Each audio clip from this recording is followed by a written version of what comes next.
tenemos And hoy our en día subject es is el pensamiento cristiano Christian thinking. o la actitud cristiana. Y este es un pasaje notable que tenemos ante nosotros.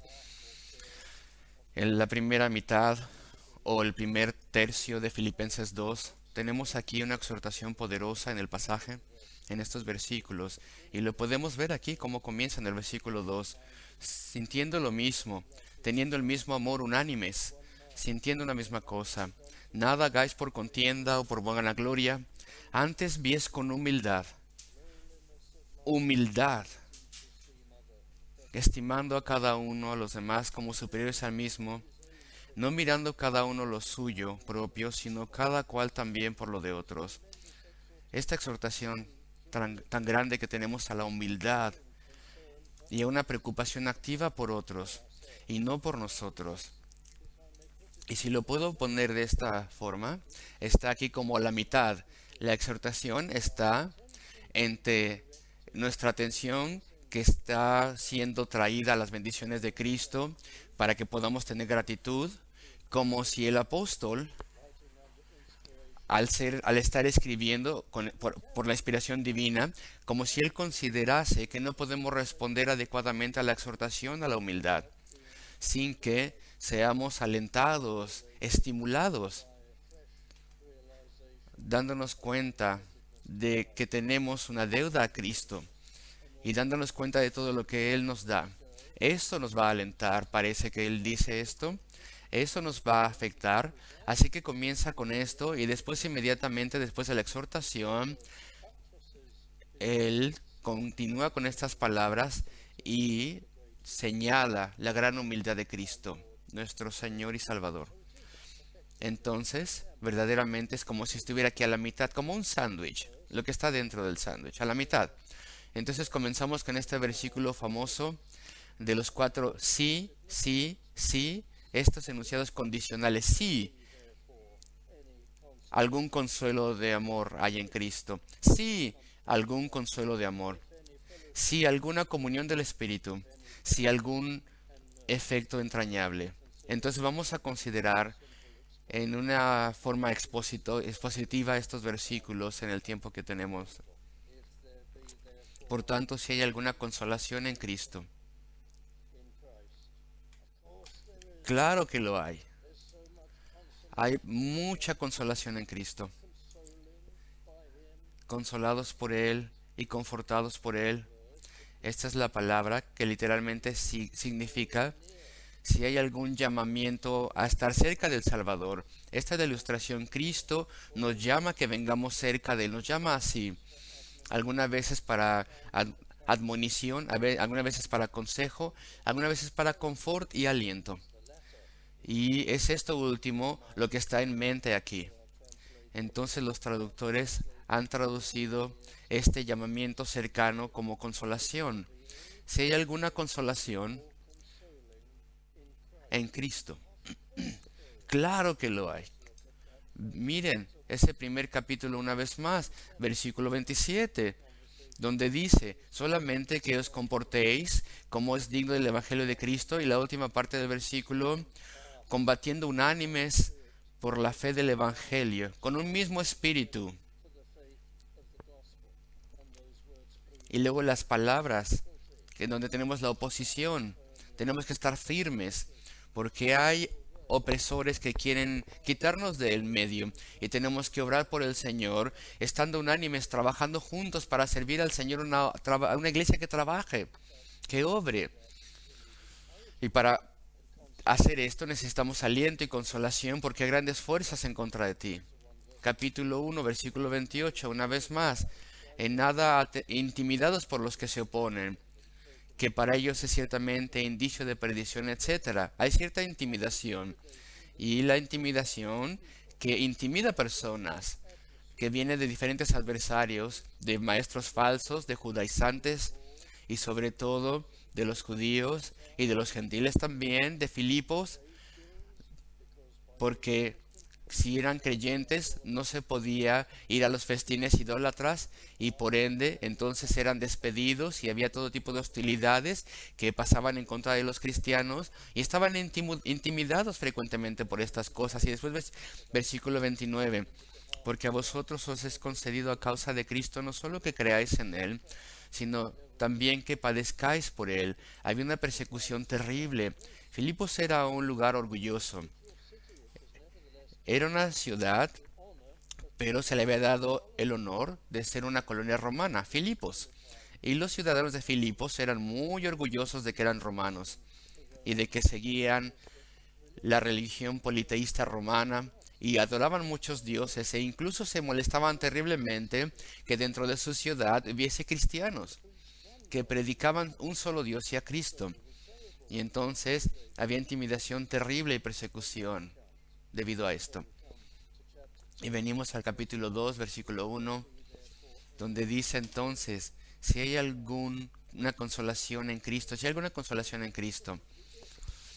Y vamos a pensar en el condicional, sí, sí hay alguna. Antes de que pasemos a la exhortación a ser humildes, consideremos esto, sí hay alguna consolación. ¿Eres un cristiano o cristiana? ¿Amas al Señor? ¿Te has arrepentido de tus pecados? ¿Has confiado en la sangre derramada de Cristo? Y estás seguro o segura que has vuelto a nacer, pero has perdido contacto con la consolación que viene de Cristo.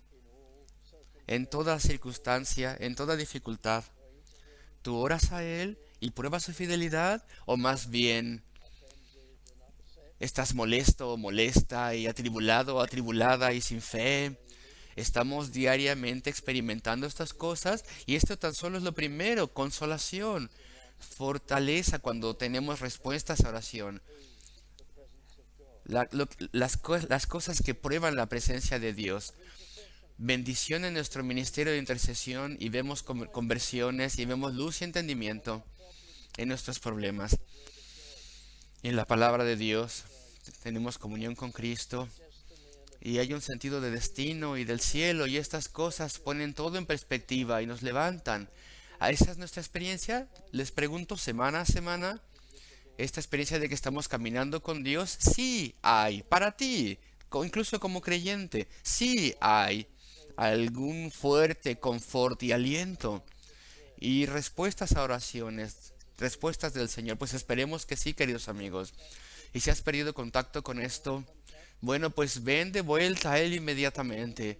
Tal vez no pienses que tú estás en rebeldía espiritual, pero en cierto sentido sí lo estamos si no estamos experimentando su presencia y su poder y su bondad. Esto es porque ya no hemos orado. Esto es porque no estamos alabando y adorando al Señor de una forma, con un espíritu verdadero. Y tenemos el segundo enunciado condicional, sí, algún consuelo de amor. ¿Tienes conciencia de su amor? ¿Reflexionas en el Calvario y su amor por su pueblo? De modo que esto mueva tu corazón. ¿Tienes conciencia de sus provisiones y le das gracias por todo? Es tu confort, tu consolación, esta conciencia de su amor y entonces amplifica tu certeza a través de una adoración a Él, adoración y acción de gracias. Sí, algún consuelo de amor. Si alguna comunión del Espíritu. No has roto la comunión con el Espíritu, espero yo. Cuando el Espíritu toca tu conciencia y nuestra conciencia nos sacude y nos advierte de algún pecado que hemos cometido o que estamos a punto de cometer, respondemos a la voz de la conciencia. Acuérdense que es el Espíritu que obra en la vida del creyente. El Espíritu mueve nuestra conciencia. Entonces nos arrepentimos y buscamos la ayuda de Dios para mortificar el pecado y poner de lado ese pecado. Si alguna comunión del Espíritu, si algún efecto entrañable, alguna misericordia, alguna iluminación porque estudiamos la palabra de Dios y por ende entendemos la palabra. Por eso, porque estamos en oración, no una revelación de algo que no sabías, que sea solo para ti, no. Vemos más bien las cosas con una fuerza y un vigor y nos maravillamos y decimos, wow, esto no lo vi antes. Y esto es debido a que el Espíritu nos ilumina a medida que leemos. ¿Conoces la comunión con el Espíritu? de modo que tu lectura privada es traída a vida y mueve tu corazón y te reta y te ayuda. Si algún afecto entrañable, queridos amigos, hay que tener conciencia de la gran paciencia de Cristo y gran compasión que Él tiene por nosotros y que Él se digna a escuchar incluso tus oraciones de intercesión. Y entonces esto nos humilla ante Él. Y te pregunto, ¿esta es tu experiencia de tu caminar cristiano? Tiene que serlo, claro que lo es, si es que estás siguiendo con todo tu corazón al Señor. Y cuando piensas en estas cosas y los privilegios de este río de evidencias, de este flujo constante de evidencias en nuestra vida, de que Cristo está con nosotros y que somos suyos, bueno, entonces el apóstol nos dice en el versículo 2, completad mi gozo. Que esto obre en ti, de modo que que tengas una vida cristiana humilde. Esta es la exhortación a la cual estamos avanzando. Reflexionamos entonces y tendríamos que poder decir, sí, yo sé. La comunión, yo conozco la comunión con el Espíritu, yo conozco el amor de Cristo, yo conozco respuestas a oraciones, yo obtengo fortaleza y confort porque pongo todo en oración ante Él. Y cada que Satanás me tienta a quejarme o a culpar a otras personas o a las situaciones a mi alrededor, más bien no me quejo sino oro. Y el Señor me escucha y me fortalece y me ayuda. Si podemos decir esto, entonces seremos motivados y fortalecidos a tener obediencia a la exhortación. Versículo 2. Completad mi gozo sintiendo lo mismo o teniendo la misma opinión. Algunas personas toman esta exhortación y piensan que significa lo siguiente, lo cual es incorrecto, pero lo voy a mencionar. Completad mi gozo para que puedan pensar lo mismo. Y esto significa, dicen ellos, serás como Cristo. Bueno, esa siempre es una exhortación válida, pero este no es el significado aquí. Sintiendo lo mismo, teniendo el mismo amor, es decir, el mismo amor como Cristo. Ahora, tal vez parece que tiene un sentido correcto el decir si hay algún confort en Cristo, si hay alguna comunión con el Espíritu, etcétera. Bueno, pues entonces sed como Él, sintiendo lo mismo como Él, tener el mismo amor que Él tiene. Tal vez naturalmente podríamos leerlo de esa forma, pero ese no es el sentido correcto aquí. Esta es una exhortación de cómo tenemos que comportarnos para con los unos para con los otros. Y entonces dice algo así: si hay estas bendiciones de Cristo a ti, entonces tú tienes que ser llevado a tener humildad y ser útil para con otros. El versículo 2 es al respecto de que nosotros sintamos lo mismo que otros cristianos en la iglesia, teniendo el mismo amor, es decir, igual amor para los unos y los otros, igual que como ellos. Exhortación al respecto de nuestra conducta y actitud entre nosotros como iglesia. Completad mi gozo, que todas las bendiciones que tienes sean traducidas a acción en este sentido, sintiendo lo mismo. Bueno, primeramente, el primer estándar o la primera gracia, sintiendo lo mismo, que pensemos de la misma forma. Y quiero explorar esto un poco más. No significa que a todos nos gusta lo mismo. No, no, no, no, no. Cuando volvemos a nacer, no somos todos hechos con el mismo molde. Tenemos personalidades diferentes. Tenemos diferentes gustos, tenemos diferentes actitudes, y eso es muy valioso. Cuando hay un grupo de creyentes juntos y alguien sugiere hagamos esto y aquello en nuestro servicio cristiano y otros ven las dificultades, entonces usamos diferentes perspectivas y no somos todos idénticos, pero tenemos el mismo sentir en diferentes formas. Bueno, obviamente tenemos el mismo sentir, dice el apóstol, en que todos anteponemos la palabra de Dios. Esa es nuestra autoridad para con todo. Si la palabra de Dios lo dice, entonces tenemos esto, estamos de acuerdo con ello y obedecemos ello. Así que teniendo el mismo sentimiento u opinión, entonces tomamos de la misma forma la palabra de Dios en todo, siempre respetándolo. Y muy frecuentemente no encontramos esto entre creyentes. Y me atrevo a decir que muchos de ustedes han tenido esta experiencia. Tal vez deseaste retar a algún creyente en algún lugar. Tal vez en un lugar de trabajo conociste a un creyente y ellos siguen cierta práctica que claramente no está en la Biblia. Y le dices a esa persona de forma humilde, ¿acaso la Biblia no dice esto y aquello? Y te maravillas porque la otra persona dice, no me molestes con eso. No, esta persona no es retada por esto. Y claro que un creyente tiene que decir, ¿qué? ¿La Biblia dice esto? Bueno, entonces quiero examinar esto y quiero probarlo y quiero buscarlo. Muchos creyentes hoy en día no parecen estar interesados en la autoridad de las escrituras y, y- y hacen muchas cosas. Hay que tener entonces, como dice el apóstol Pablo, sintiendo lo mismo. Si la palabra de Dios nos dice una cosa, eso es todo para nosotros. Es la autoridad de Dios y la suprema sabiduría divina en nuestra vida. Y desde luego también la santidad. Sintiendo lo mismo, sabiendo que la santidad viene primero. ¿Haré esto o haré aquello? ¿Qué es lo que es correcto ante el Señor? Hay que tener integridad y hay que honrar los estándares de la palabra de Dios y la conducta. Tenemos que tener santidad. Y después entonces tomamos una opinión espiritual, como le mencioné antes. Hay cosas que salen mal. ¿Y qué decimos? Dios ha permitido esto en mi experiencia y en mi vida. No voy a estar furioso, no voy a ser aplastado por esto, no voy a estar molesto con alguien.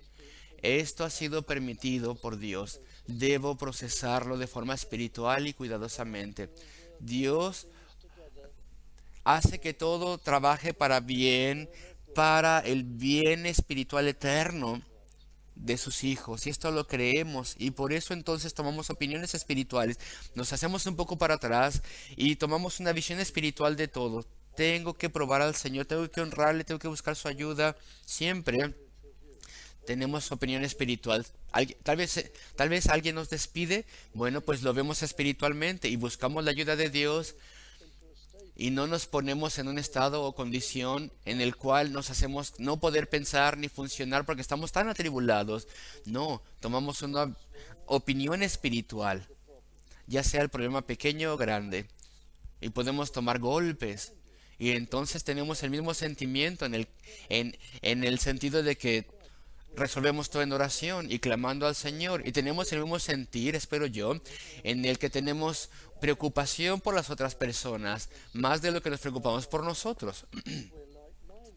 Tenemos el mismo sentir en el que tenemos sospecha de las cosas materiales y el mundo. Esta es la forma cristiana de pensar. Tenemos que tener el mismo sentimiento.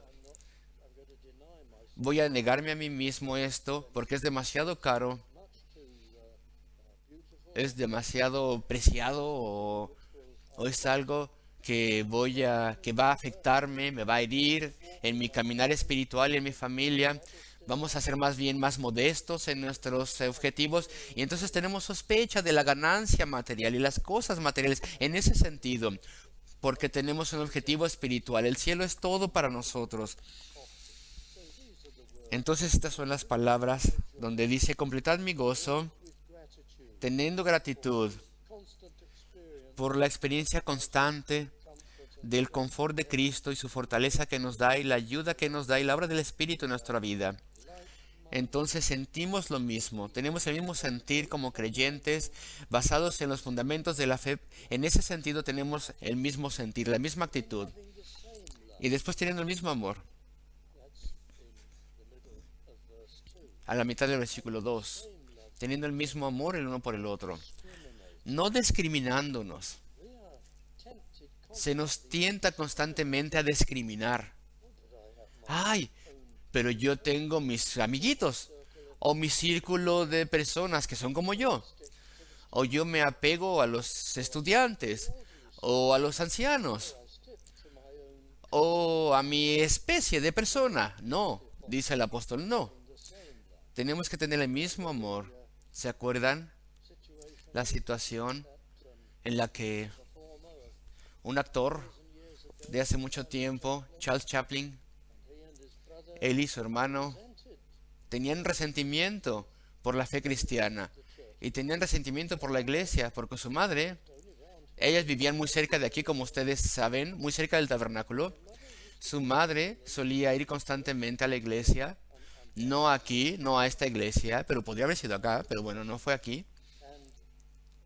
Y ahí, en esa iglesia, ella murió de hambre, era muy pobre. Y para cuando tenía dinero para alimentar a los niños, ella no tenía alimento para alimentarse ella misma y nadie se dio cuenta. Y la iglesia a la que iba, que era una iglesia que florecía en ese entonces y tenía miles de personas, y nadie notó que esta mujer estaba muriendo de hambre. Y esto tuvo un efecto profundo en ella. Y ellos siempre creyeron que porque ella tenía este periodo tan grande en su vida durante años, cuando casi nunca comía, esto llevó a que ella empobreciera en su mente fuera afectada. Y pobre mujer sufrió inmensamente debido a esto. ¿Y qué? ¿Puedes morirte de hambre en una iglesia y sin que nadie lo note? Sí, pero puede suceder en otras maneras. Personas podemos ser negligentes de otras personas porque las ignoramos, tal vez nadie las nota, los problemas de una persona, las dificultades de cierta pareja.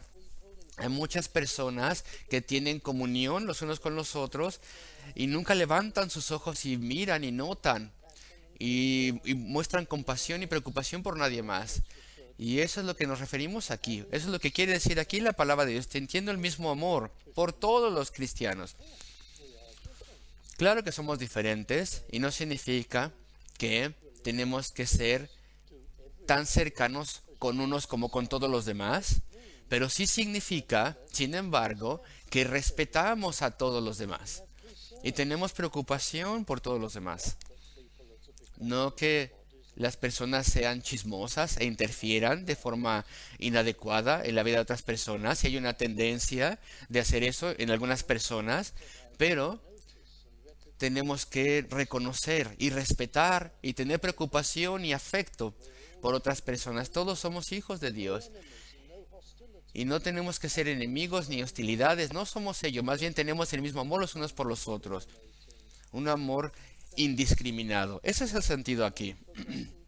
No olvidamos a nadie, no ignoramos a nadie. Personas de repente desaparecen. Es una cosa terrible si nadie lo nota, porque las personas se preocupan de tan solo sus propios amigos cercanos. Entonces aquí tenemos la exhortación. Sintiendo lo mismo, o teniendo el mismo sentir, teniendo el mismo amor, unánimes, sintiendo una misma cosa. Unánimes significa juntos en alma. Ese es el significado literal de la palabra unánimes, juntos en el alma, por así decirlo, unidos en oración, cooperando juntos. Y lo mencioné antes, la iglesia que trabaja, que obra, amando a Cristo, amando las almas, unánimes, sintiendo la misma cosa, teniendo el mismo objetivo, un mismo plan. Versículo 3. Nada hagáis por contienda o por vanagloria. Contienda.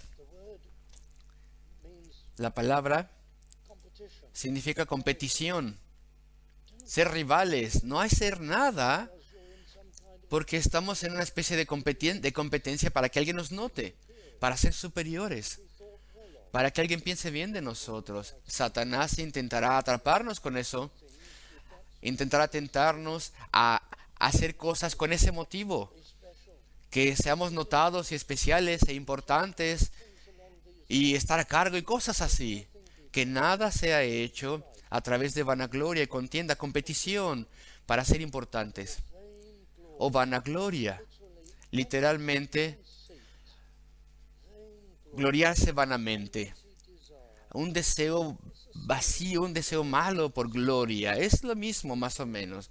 No hagamos nada basándonos en esa preocupación de contienda y vanagloria, más bien con humildad. Y la palabra es muy fuerte.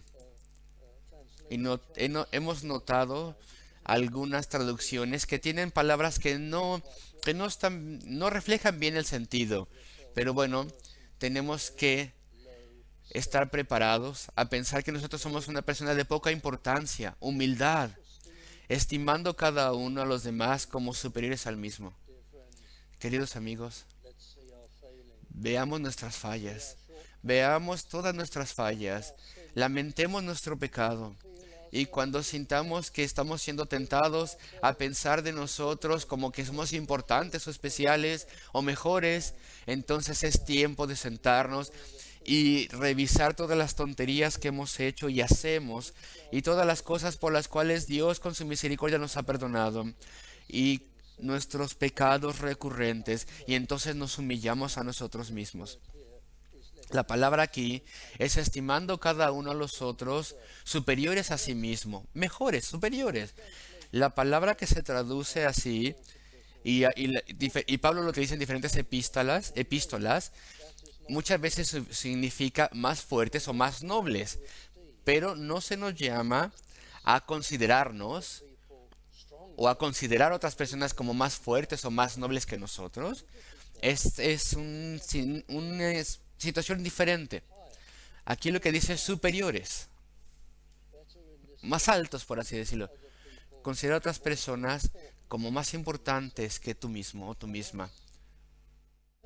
Eso es útil, porque puede ser que alguien claramente no tiene algunos de tus dones o tus capacidades y no está haciendo alguna tarea que sea muy importante, pero puedes ver a la persona más humilde y más simple como más importante. Sin embargo, más importante, una nuestra novia, si hubiese un joven príncipe que tiene 8 o 9, y vamos a suponer que somos una monarquía, no una democracia. Y el pequeñito todavía no sabe nada. Es muy pequeñito, está aprendiendo. Es chiquito, es jovencito, es bajito. Y de forma natural tú eres un adulto con experiencia y conocimiento. Y no pensarías, él es mejor que tú, pero podrías decir, él es nuestro futuro rey. Es mucho más importante de lo que yo soy. Entonces es mejor, no en el sentido de que consideres a otras personas más nobles y más fuertes y superiores, sino considerarles como que son más importantes que tú. Eso es lo que se nos llama a hacer. Ese es el término que el apóstol está utilizando aquí. Toda persona es más importante que yo, decimos. Debemos decir, estamos hablando al respecto de cristianos, personas que son hijos de Dios. Hay que comportarse transmitiendo que las otras personas son más importantes que nosotros. Esposos, ustedes saben cómo ver a sus esposas como más importantes que ustedes y asegurarse de que tengan oportunidades de servir en Cristo y que ellos pueden ir a las reuniones entre semana y la noche también. Y también tomas el papel de ellos a veces y sabes cómo hacer esto, el considerar a aquella a quien Dios te dio por vida y sabes considerarla como más importante que tú.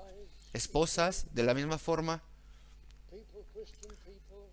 creyentes, amigos que están trabajando juntos, la otra persona tiene que ser considerada más importante. No es lo que dice un predicador, es la palabra inspirada, es el apóstol inspirado, estimándonos en humildad. No hagáis nada por contienda o vanagloria, antes bien con humildad estimando cada uno a los demás como superiores a él mismo, más importantes, como si fuesen más importantes que tú. Versículo 4. No mirando cada uno por lo suyo propio. Esa es la tendencia egoísta humana. Si analizásemos nuestros pensamientos, considerando nuestro propio curso de la vida, nuestras propias responsabilidades y deberes, nuestras propias presiones, y nunca considerásemos aquellas responsabilidades de otras personas, eso estaría mal. No tenemos que ver lo propio, sino cada cual también por lo de otros. Se expresa de forma muy extraña, porque el apóstol no quiere permitir ninguna excepción y se esfuerza en ello. Está hablando a cada uno de nosotros, no mirando cada uno. Esta es una responsabilidad de todo creyente sin ninguna excepción. Pero podríamos decir, ah, no entiendes. Yo tengo una enfermedad y entonces estoy acostumbrado a que se me considere de forma especial y que haya excepciones para conmigo. Y entonces he aprendido a considerarme grandemente, pero es que eso no importa, dice el apóstol todos, todo mundo. No importa cuán importante pueda ser o cuán grande sea tu responsabilidad, qué tipo de enfermedad tal vez tengas, todo mundo tiene que mirar más las necesidades de otros por encima de las propias. Y lo mismo con los jóvenes. De hecho, los jóvenes son afligidos por esto de forma similar.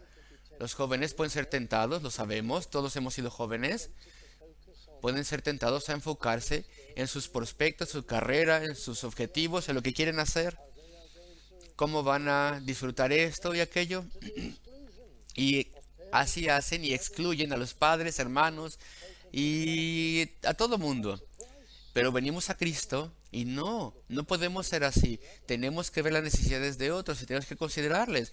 Ese es el estándar cristiano.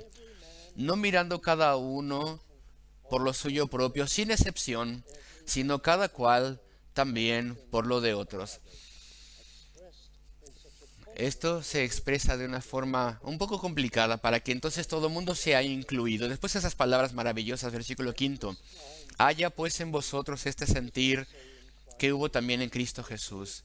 ¿Ven esto? El apóstol comenzó llamando nuestra atención a la consolación, confort, comunión, al profundo amor de Cristo por su pueblo.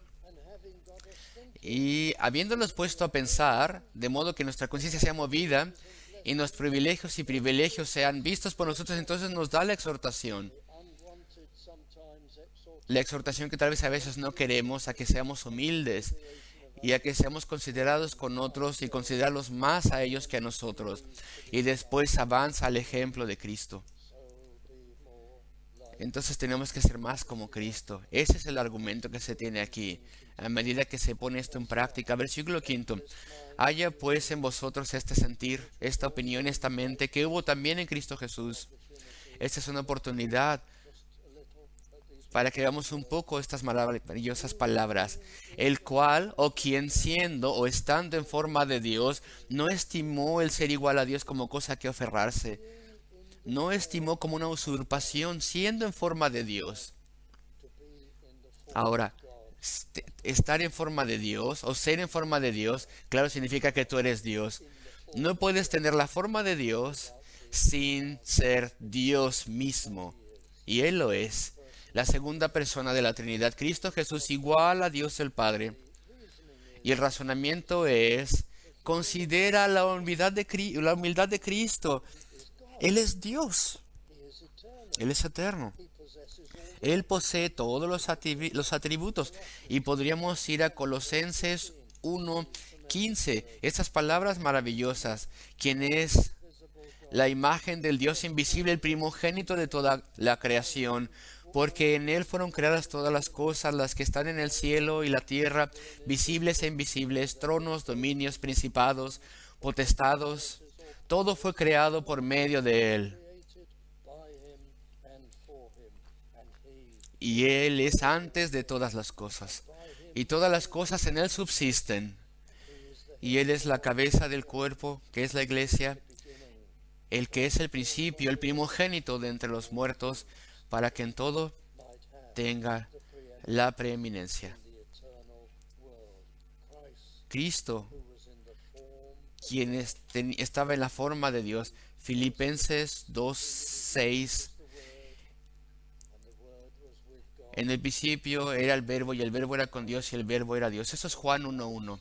Entonces Cristo, quien en la eternidad con el Padre estaba a su diestra, igual a Él, en todo sentido igual a Él, en su divinidad, en su eternidad, en su poder, majestad y gloria. Quien siendo en forma de Dios, y después estas palabras misteriosas, no estimó el ser igual a Dios como cosa a que aferrarse, o podríamos decir, no tuvo por usurpación ser igual a Dios como algo a que aferrarse. No tuvo por usurpación ser igual a Dios. Bueno, la idea es la siguiente. Y esta es la derivación de la palabra griega que se traduce aquí como usurpación en ciertas versiones, o estimó algo a lo cual aferrarse, como dice la Reina Valera del 60. Vemos aquí la idea del ladrón no pensó como una cosa a que aferrarse, como agarrarse a eso, como algún ladrón puede hacer, agarrar a algo, aferrarse a algo y no dejarlo ir. Ese es el sentimiento, ese es lo que se está transmitiendo aquí. Cristo, quien siendo en forma de Dios, Dios mismo, no estimó el ser igual a Dios como una cosa a que aferrarse.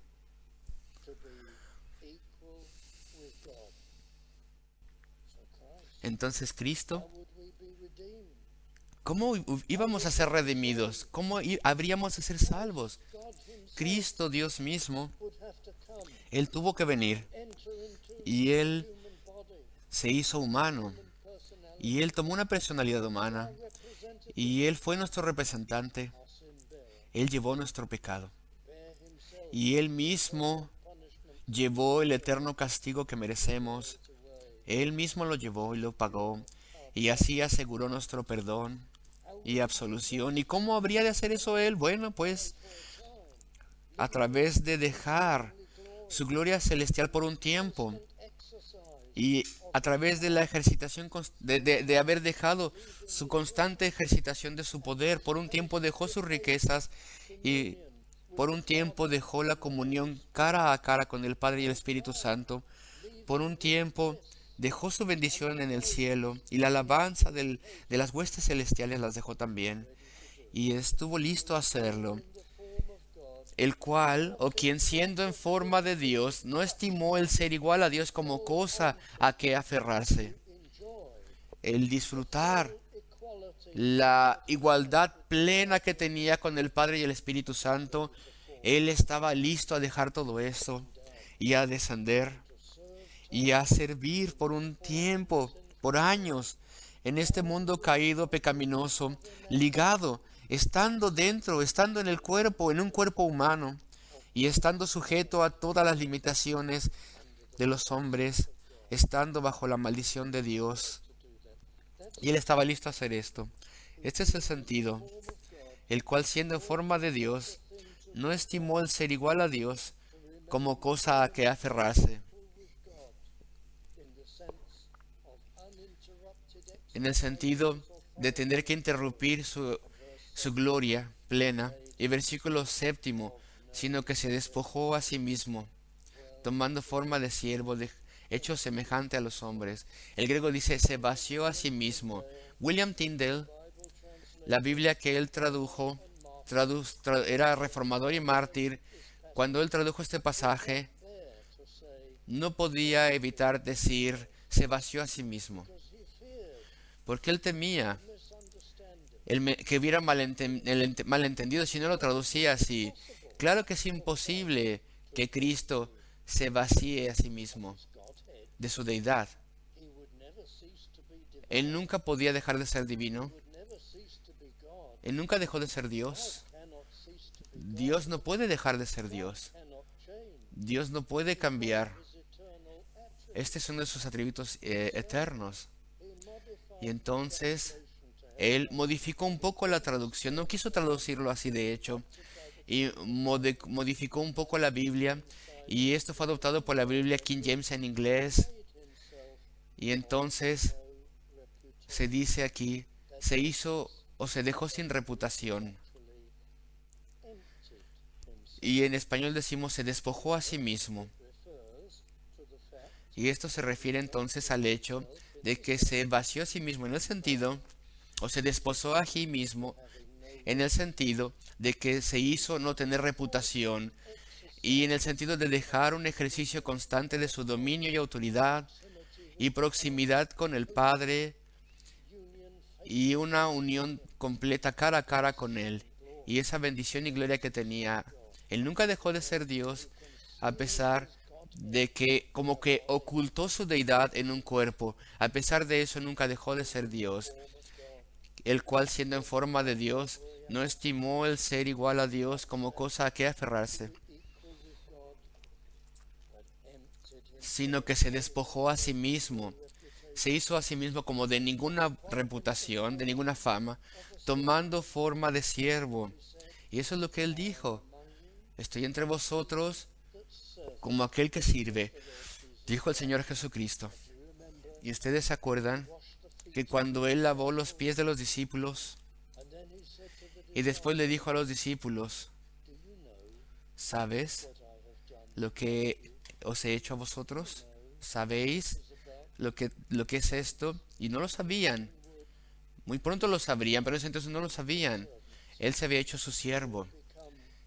Él se había hecho el siervo de todos los redimidos. Él se había hecho aquel que guardaría la ley por nosotros y así nos sirvió. Él se hizo aquel que tomaría nuestro castigo por nuestro pecado y así nos sirvió. ¿Entiendes?, dijo él, lo que acabo de haceros a vosotros. ¿Entendéis lo que significa esto? Él tomó sobre sí la forma de siervo, hecho semejante a los hombres, y estando en la condición de hombre, sufrió tentación, hambre también, sed, cansancio extremo, dolor, y después sufrió el eterno castigo del pecado por ti y por mí, estando en condición de hombre. Todavía era Dios, pero su deidad estaba contenida y escondida y limitada, por así decirlo. De vez en cuando, él permitía que un poco de deidad se mostrase al sanar poderosamente. Y una vez, cuando trataron de tomarle y ejecutarle, antes de que llegase su tiempo de su muerte redentora, él tan solo ejercitó un poquito de su poder divino, porque este poder estaba dentro de él, y caminó y salió por en medio de ellos. Cuando los oficiales de los principales sacerdotes y escribas vinieron a arrestarle, una mirada y todos cayeron al suelo. Pero él permitió que se levantasen y permitió que le tomasen y que le arrestasen, de modo que pudiese ir al Calvario y morir por su pueblo. Queridos amigos, estando en la condición de hombre, sujeto a todas las crueldades e insultos, pero sobre todo se sujetó al castigo de mi pecado y de tu pecado si tú crees. Él se humilló a sí mismo, y haciéndose obediente hasta la muerte y muerte de cruz. Sé como Él, dice el apóstol Pablo, sé como tu Salvador, sé conmovido por lo que hace por ti, te fortalece y te ayuda cada día. Entonces humíllate, preocúpate por otros, mucho más que de lo que te preocupas por ti. Y entonces sigue a Cristo y sé como Él.